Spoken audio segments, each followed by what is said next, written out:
এটার দাবি তুলছি অলরেডি আমাদের যারা সিনিয়র আছেন তাদেরকে জানাইছি যে আমরা টেলিভিশনে কোনোভাবে ওনাকে আর দেখতে চাই না। টেলিভিশনে এই মানুষকে, উনি মানসিক বিকারগ্রস্ত, ওনাকে আমার কাছে মনে হচ্ছে যে মানে আমাদের অনেকের ধারণা যে উনি আসলে ওইভাবে সুস্থ না। সো তার জন্য আসলে কিছু বলে নাই, এই ধরনের মানুষকে আমাদের অ্যাভয়েড করা উচিত। সো আমরা আমাদের কর্তৃপক্ষকে জানাইছি যে ওনাকে কোনোভাবে আমরা টেলিভিশনে আর কোনোভাবে দেখতে চাই না। ওনার একটা অতীত আছে, উনি কিন্তু এর আগে যখন বিচারপতি ছিলেন তখন কিন্তু ট্রাফিক সালাম না দেওয়ায় তাকে কিন্তু কান ধরিয়েছিল। তার মানে এরকম অসুস্থ মানুষ যখন যে পাওয়ারে ছিল, দেখেন এটা আমাদের বাংলাদেশের খুব দুর্ভাগ্য।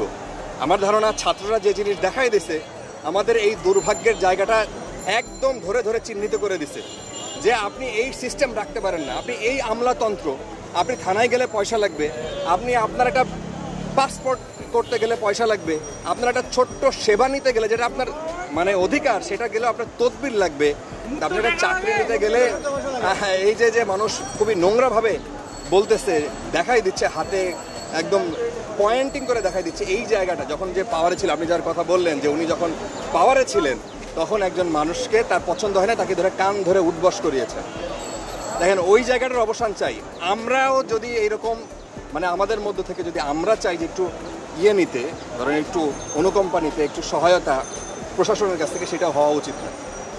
বাংলাদেশে তো এখন এমন একটা অবস্থা হয়েছে যে আপনি যদি একদম সাধারণ মানুষ হন, আপনি কোনো জায়গায় গিয়ে কোনো সেবা পাবেন না, আপনার তদবির করাইতে হবে, নাহলে আপনার এক্সট্রা অর্ডিনারি কিছু হইতে হবে।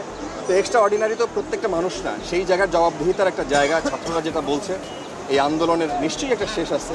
তো আমরা দেখব, আমরা যারা মাঠে কাজ করছি, সাংবাদিক হিসেবে কাজ করছি, তো আমাদের মূল কথা হলো আমাদের নিরাপত্তার জন্য আপনাদের কাছে, সাধারণ মানুষের কাছে অনুরোধ জানাতে চাই, রিকোয়েস্ট করতে চাই, আমরা আপনাদের ছেলে, আমরা আপনাদের মেয়ে। সো আপনাদেরকে পাশে চাই, আমাদের পাশে চাই।